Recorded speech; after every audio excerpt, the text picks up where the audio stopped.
Well, where is the picture? It says that I can't control others' microphone and camera, I guess, as you try to participate. But I don't believe in one person controlling another person or any criminally insane bureau or anything, anybody trying to control somebody else. By law of God and humanity is free will. Now, it says live. Okay, I'm Doc C, semi-retired scientist and inventor, world-class achievements, really. And now my main interest and challenge is raising the state of the art of the discipline of theology. Theology is the study of all beliefs. My opinion is man's greatest challenge. How did we get here? Why are we here? What best to do? Now, of late, especially with my achievements in science, I have figured that maybe I do a little videos as far as UFOs. It is quite a topic of conversation, of course, and it's quite an important topic, in my opinion. So what I'm looking for is, I would think, have a co-ed. I see a couple of them on the internet where they have the time as far as like UFOs and good quality photos and videos, and then it could be, you know, like Doc and whatever the other partner as far as the business and display of videos. I think it would be a natural striving for that. My difficulty is I'm a theoretician, especially in advanced concepts and theoretical mathematical physics. I'm a thinker. I'll say that again. I'm a thinker. I'm not a stinker. I have overcome a lot of stinkers, and that's part of what I have to do right now is overcome these darn stinkers who interfere with me being known publicly of what I have achieved and am achieving, in my opinion, of UFOs, etc. So if you hear this, my email is proving-preacher, capital Proving dash, not underline, dash, proving-preacher, capital Preacher, at universalpurechristians.com.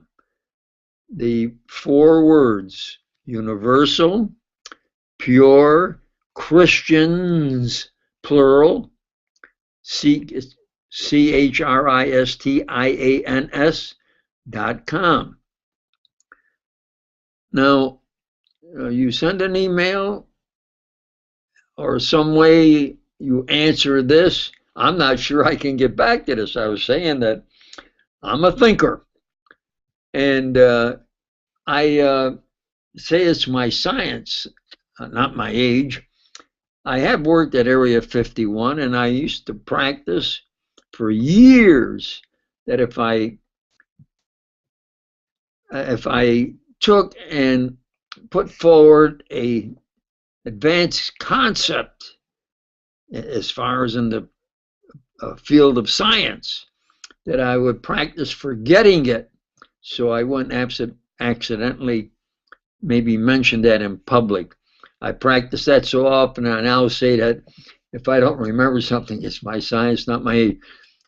Some of my greatest difficulty and why it'd be good if I had a co-ed partner is that I'll do something and then I can't remember for sure, like what password I used, and you have to have an exact password. So I'm not a tip-tap gadgeteer. I was one of the last ones to maybe use this tip-tap gadgetry because I want to think of what is reality and the solution by real mathematical physics and real engineering and etc. Real analysis of the true facts. So I want to last use this tip-tap gadgetry. So I'm a novice at how you really use all of this tip-tap gadgetry.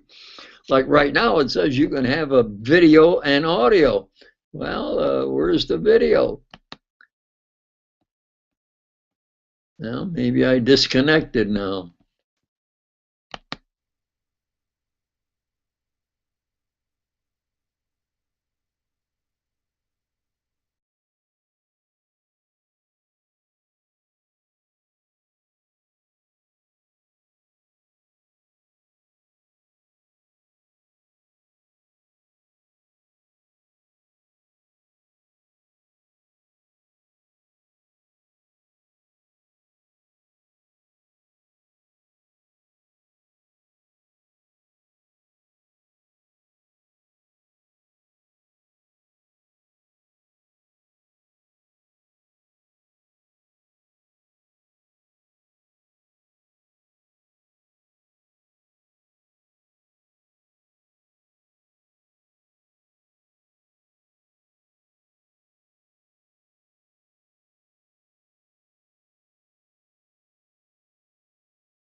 Well, it appears now I have the video, so I'll repeat what I said.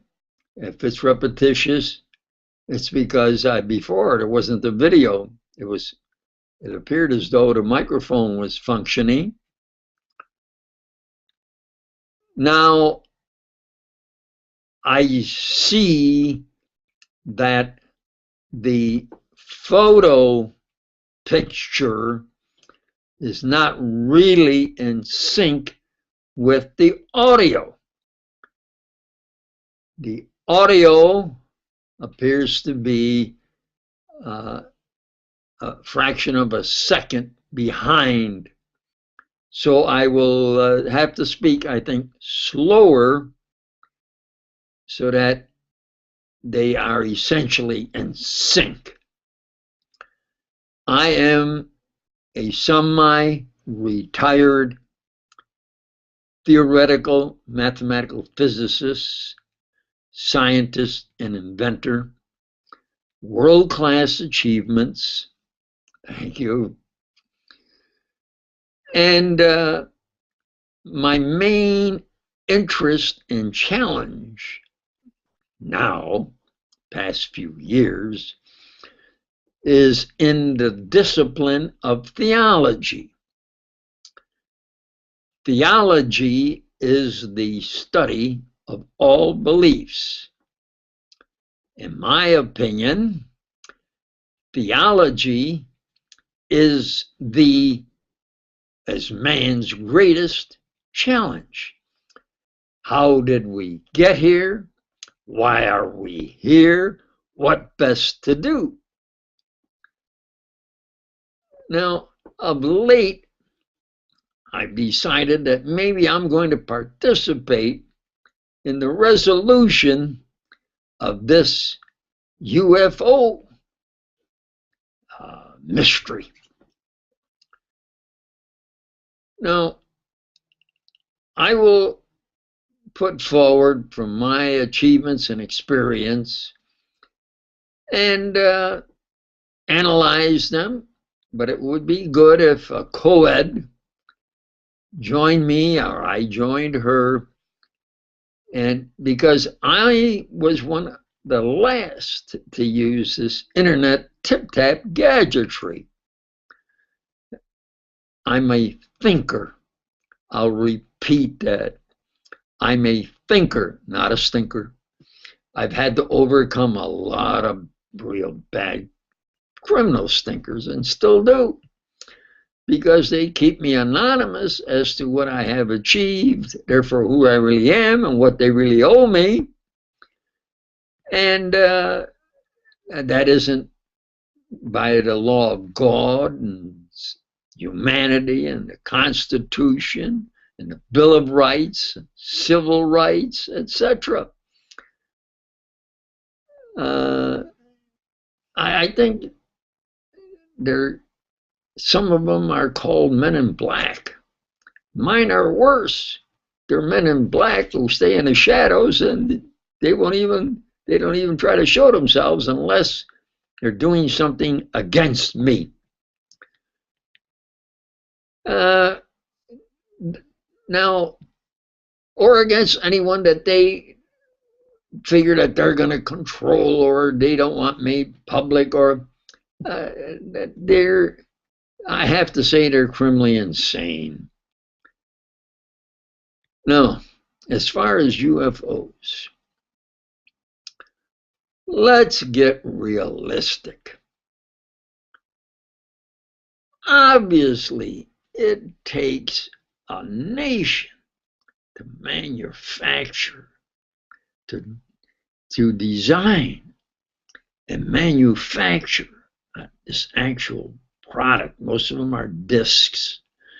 To manufacture these discs, it takes a government with the money and the ability to pick an area that is not public, like Area 51. I've worked at Area 51, and I don't know if I've mentioned it. I say the reason I'm absent-minded is because I'm not at my age, my science. I used to practice every day, every time, that as soon as I completed a possible achievement, something futuristic, that was back in the 20th century. We're now in the 21st century. And I even had some concepts of 21st plus century, really, especially in theoretical mathematical physics. Now, let's, as I say, get realistic. It takes a government with resources to have the designers and then manufacture this product, these vehicles. Yeah, okay. And it takes them where they own or can have, at like Area 51, where they can have secret bases. When I worked there, you went up to the main gate of where they had the test site. This was from Las Vegas. And we would drive by car. You see all the surrounding areas, and the time it takes about 90 minutes. I think it was about 90 miles, about 90 minutes, and a dirt road up there. But way back then, there was this little area. It was the atomic test site. Well, most people knew, especially in that area, about the atomic test site. But beyond that, few people knew there was a NRDS, Nuclear Research Development Station. We have to think back. Few people know there was a Nuclear Research Development Station. And when you went there, no, it was a hot, desolate area. You had to really be a desert person to want to even be there. Not even the jackrabbits would run around. It was so hot. At every few feet, by regulation, they had to have a tank of cool water. It's how serious it was if you didn't stay by water. The jackrabbits would stay in the shade of the brush. Like 110 and about 120 at least on the sand. Well, they would test a nuclear rocket development station. So that was before they really built the place like it is today. And as I looked over into the hills there, where they now say they have camouflaged doors to hangars, I couldn't see at the distance I was. I couldn't see any doors. But I asked, and I guess they didn't like the question, those hills, what's there and what's behind those hills? And they waited a minute and finally said, the little town there. See, I say it's my science, not my age. The little town past the hills. Well, that little town is some distance. So I said, well, they don't want to tell me, but anyway, one of my main contributions was that two ducks happened to be flying by at the time of this. Well, this was one of this is one of my contributions, okay? It goes into the field of biology, which is not my field, but these two ducks happened to be flying by, and they got radiated by the exhaust of the nuclear rocket. And one of the ducks started to drop and flip-flop and circled around and landed right in front of me. The other one flip-flopped a little bit, kept flying away and kept going lower. I don't know where that one went, but the one that landed in front of me, I could see it was burnt, radiated, burnt, flopping around. I thought we were kind of close, but they had us, what they said, far enough, and the wind going, it's supposed to be going away from us.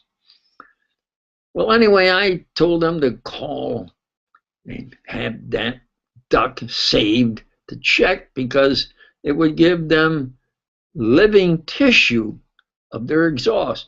And to my surprise, out came a dozen trucks. Anybody who was anybody.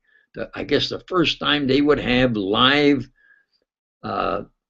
flesh cells that they could test. So they really catered to me, and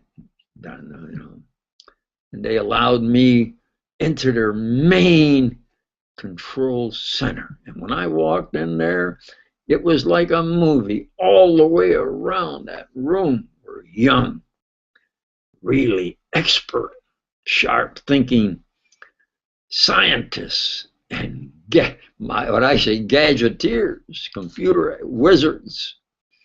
Just all flashing lights all the way around.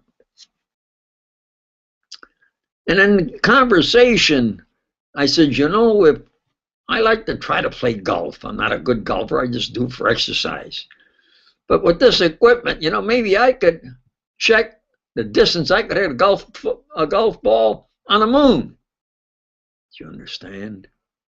So a golf ball was hit on the moon, and it was a big, public show with good topic conversation. Now, what I would like to have is somebody that says, well, if he can, from a scientific point of view, join, and you have all the time and you get these photos and you want to do that, well, then please call me. I prefer direct. And I'm at 805-304-1750. That's maybe if you have to put the 805 area 304 1750. And I don't answer my phone, but you put it in voice message, because one of the reasons is I'm hiking and I'm try to climb steep cliffs, not a mountain climber. I just try to exercise. And if the phone rings and maybe I don't hear it, or I can't get to the phone at that particular time, so you leave a message and I will call you back. And it might be a real good plus. It might be a big hit. It should be. And with that, I say, please call and thank you. Oh, I'm Doc C, and you call and ask for Doc, and I'll be glad to confer with you. Thank you.